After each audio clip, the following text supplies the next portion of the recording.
দুর্দিনের কাণ্ডারি রাকসুর সাবেক ভিপি গুলিবিদ্ধ স্বৈরাচার এরশাদ বিরোধী আন্দোলনে যার বুক চিরে গুলিবিদ্ধ হয়েছিল, 111-এ যার বলিষ্ঠ ভূমিকার কারণে ফখরুদ্দিন মঈনুদ্দিন পালাইতে বাধ্য হয়েছিল, 90-এ যার অগণিত প্রশংসার দাবিদার যার ভূমিকা, জুলাই আগস্ট আন্দোলনে যে রাজপথে থেকে লড়াই সংগ্রাম করেছে, ছাত্রদলের সাবেক প্রেসিডেন্ট দুর্দিনের কাণ্ডারি রুহুল কবির রিজভীকে বিএনপির ভারপ্রাপ্ত মহাসচিব নির্বাচিত করায় আজকে বিএনপির ভারপ্রাপ্ত মহাসচিব জনাব রুহুল কবির রিজভী আহমেদ সাহেব শহীদ রাষ্ট্রপতি জিয়াউর রহমান এবং দেশনেত্রী বেগম খালেদা জিয়ার মাজারে ফুল দিতে এসেছেন।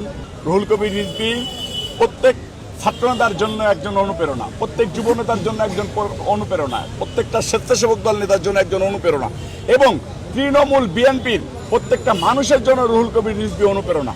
এরকম রিজভী আহমেদ বিএনপিতে হাজার হাজার জন্ম নিক ইনশাল্লাহ। দেশনেত্রী বেগম খালেদা জিয়া যখন জেলে ছিলেন তখন আমি একদিন সকালবেলা বাসায় রয়েছি, ঈদের দিন সকাল বাজে 8টা, রিজভী ভাই আমাকে ফোন করে বলতেছে যে নয়ন, কিছু লোকজন নিয়ে পল্টন পার্টি অফিসের সামনে আসো, আমরা মিছিল করব।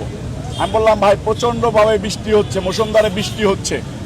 বলছে নয়ন, শহীদ রাষ্ট্রপতি জিয়াউর রহমান সাহেবের সৈনিকরা, দেশনেত্রী বেগম খালেদা জিয়ার সৈনিকরা রাজপথে বারবার স্লোগান দিয়ে প্রমাণ করেছে ঝড় বৃষ্টি আধার রাতে আমরা আছি দেশনেত্রী বেগম খালেদা জিয়ার সাথে। আজকে দেশনেত্রী বেগম খালেদা জিয়া জেলে রয়েছেন, আমরা আজকে ঈদের দিনে সকালবেলা মিছিল করবই করব। সেটা যদি ঝড় হোক আর তুফান হোক আমাদেরকে আটকে রাখতে পারবে না। এটা সেই রিজভী আহমেদ আজকে বিএনপির মহাসচিব হয়েছেন, এটা আমাদের জন্য অনেক আনন্দের এবং